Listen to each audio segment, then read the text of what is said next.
With the release of the Headrush Gigboard, is there any way that the pedalboard is still worth it? I've actually got 6 reasons why.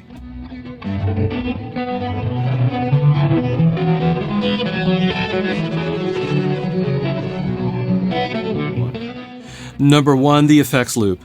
The pedalboard, the full-size pedalboard, has a stereo effects loop, which for me is critical as I like to loop in stereo effects such as delays and reverbs. The Gigboard, on the other hand, has a mono effects loop. So you can only really use mono effects in the loop itself. That's very limiting for me, and it's actually a reason why I purchased the Gigboard, if you haven't seen that video, and then I actually sent it back once I found out that it had a mono effects loop. Number 2, additional input and output. Obviously, the pedalboard is a much bigger unit than the Gigboard, so there's more room on that back panel, on the rear panel, for additional inputs and outputs. And in particular, the pedalboard has a pair of XLR outputs, which is extremely valuable for use in a larger band setting, for PA systems, and use cases like that. Number 3, the built-in expression pedal. So obviously, pedalboard's much bigger again, and it does have a built-in expression pedal. This thing is a tank.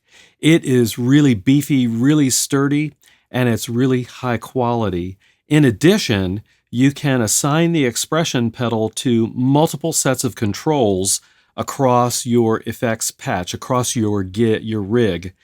I almost said gig rig, didn't I? Ooh, competitor. Across your rig, your pedalboard rig, which is really cool. There's also 2 different assignable settings for the expression pedals. So you can go A and B. So maybe you set one up more for a volume pedal. Maybe you set the other setting up more for a wah pedal. Obviously, you can plug in an external expression pedal into the Gigboard, but that's additional money. If you didn't already have an expression pedal and wanted to buy a good quality expression pedal, that actually takes up a fair chunk of change in the pricing difference between the Gigboard and the pedalboard. Reason number 4, the pedalboard has more assignable switches. And again, this is kind of an obvious benefit of having the larger form factor. The pedalboard allows you to assign 8 different switches to different controls across your rig, which is really nice.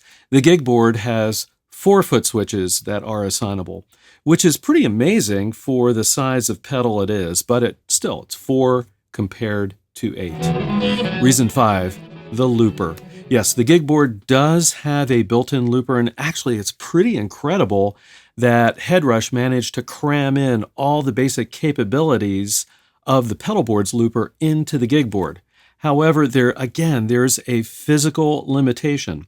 On the pedalboard, I've got a dedicated looper switch, and when I hit it, 10 of the 12 switches reconfigure themselves to operate the looper. So I've got mute, peel, insert, which is cool, record, start, half speed, double speed, half loop, 2 times the loop, reverse.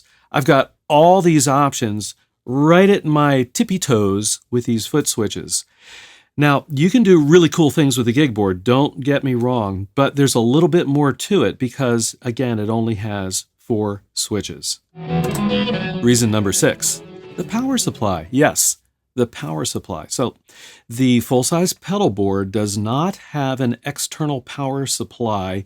The circuitry is all built into the chassis. The only thing you have to do is plug in a standard power cable from your AC electrical circuit into your pedalboard. The Gigboard, on the other hand, has the more common external power brick that you have to kind of keep track of and deal with. Unfortunately, the Gigboard draws more current than I think most or maybe all pedalboard power supplies can handle, so you are going to have to deal with this extra power supply. I think that's a real advantage if you're a live touring gigging musician is not to have to deal with that and just deal with a standard AC power cord. 6 reasons why I think it's still worth considering the pedal board if you have need of any of the capabilities that I have discussed today. If you don't, then save your money and get the Gigboard for sure. But I think there's some good reasons to consider the larger pedal board.